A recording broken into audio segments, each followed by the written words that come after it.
Hello everyone, welcome to another video. ভ্রমণ গল্পের আরও একটি নতুন পর্বে আপনাদের সবাইকে স্বাগতম। এবারে আমাদের ভ্রমণ গন্তব্য হচ্ছে স্বপ্নের পদ্মা সেতু।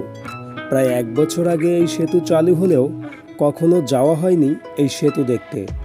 তবে 2023-এ 22শে আগস্ট অর্থাৎ প্রায় 1 বছর পরে রওনা দিলাম এই সেতুর সৌন্দর্য উপভোগ করতে। তাহলে চলুন জেনে নেই স্বপ্নের পদ্মা সেতু সম্পর্কে কিছু গুরুত্বপূর্ণ তথ্য।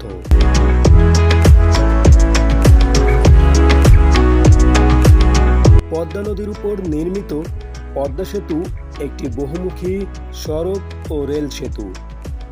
এটি বাংলাদেশের দীর্ঘতম সেতু।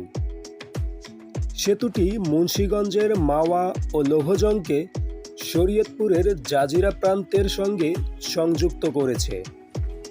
এর ফলে দেশের দক্ষিণ পশ্চিম প্রান্ত উত্তর পূর্বাঞ্চলের সঙ্গে যুক্ত হয়েছে।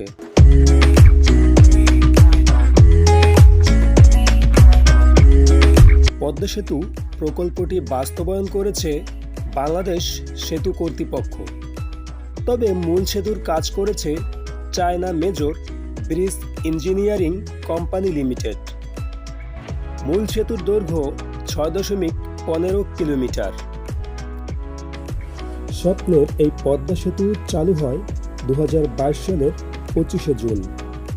6.15 কিলোমিটার এই সেতুটি 41টি স্প্যানের উপর দাঁড়িয়ে। এই সেতুটি দক্ষিণবঙ্গের মানুষের যাত্রাকে করেছে সহজ ও আরামদায়ক। এখন আর ফেরিঘাটে অপেক্ষা করতে হয় না ঘন্টার পর ঘন্টা। মুহূর্তের মধ্যেই পৌঁছে যাবেন দক্ষিণবঙ্গ থেকে রাজধানী ঢাকা শহরে কিংবা অন্যান্য অঞ্চলে।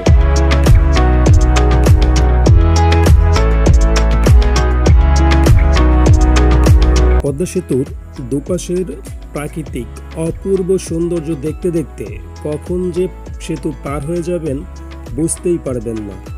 তবে এই সেতুর দিনের বেলায় যে সৌন্দর্য দেখতে পাবেন, রাতের বেলায় এর থেকে ভয়ঙ্কর সুন্দর রূপ ধারণ করে এই স্বপ্নের সেতু।